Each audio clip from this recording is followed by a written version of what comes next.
been talking back-to-back guests all hour, but of course your favorite neighborhood festival is back this year. We're talking all about Stoopfest, and two people who never leave the Stoop, of course. That's why they're here today. RV and Kitch, how are you? Hi. Good, good. How are you? Wonderful, and thank you both so much for joining us on our Studio 10 Stoop, I should kind of say, in a sense, right? Yeah. Well, this festival that started from just a group of artists throwing living room and basement shows has become one of the biggest festivals that we have around here in mid-Michigan. Talk about how it's grown to be what it is today. Yeah, I mean, it started out as mostly just like house venues, and now we've expanded into also using Hunter Park and the Allen Neighborhood Center as big main stages. And now it feels like a real festival, as it were. Yeah. But it still has that kind of community punk vibe. You say real festival, but honestly, this really has felt like a festival, at least for the last 3 years that I've been here. And I know there's so many different people in this community, because for a while, you guys have been incorporating so many different stages. Talk about how many we're going to see this year. Yeah, so we have 10 stages this year, which is the most we've ever had. Yeah, 3 of those are going to be after show venues. A few of them are going to be, you know, bars over on Michigan Avenue, but we've got 3 backyard stages to still kind of keep our roots intact. And, you know, like you said, we've got some main stages going on at Hunter Park as well as Allen Neighborhood Center. Okay, so 10 stages, and from what we're looking at, that looks like a festival to me. Absolutely. Yeah, but it still it's a gives great that time. hometown vibe, that feeling for people who are truly from Lansing, know what this is all about. Can you kind of talk about the planning and what goes into getting all these different venues, getting all these different bands? Yeah, I mean, it starts once Stoopfest ends, we start planning the next one. So that's how you know it's we don't really get much time off. We just start immediately thinking about what the next thing is going to be.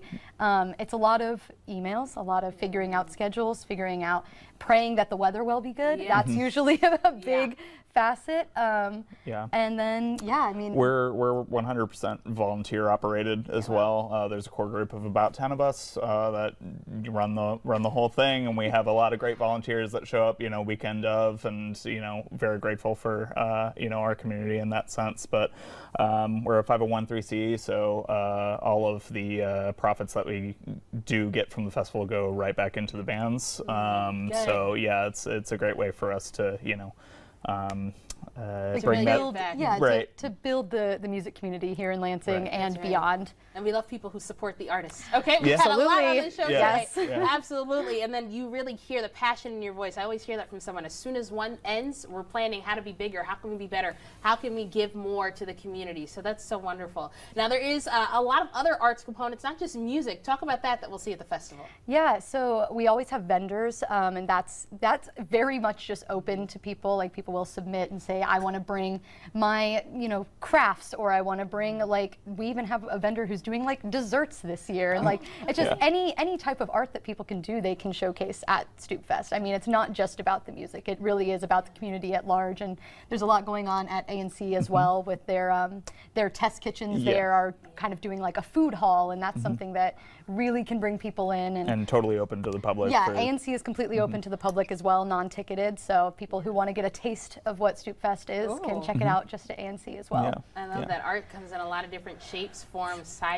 No matter which way you look at it, it's certainly art. And of course, the fact that it's all happening right here in our backyard. And again, you've been doing this year after year. For the both of you, what's been the most rewarding part about it all? Yeah, it's a lot of work going into it, and then weekend of every year, I'm just like, oh yeah, this is totally worth it. Yeah, I don't know, it's great to just, you know, be able to give back to our community here in a real, tangible way.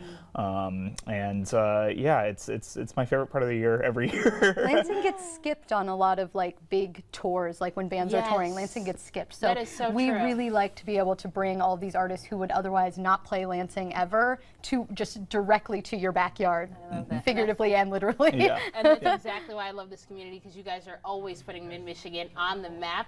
So take a look at your screen right here. We've got the information for Stoopfest. And really quick, what's your message for everybody who wants to come out this weekend?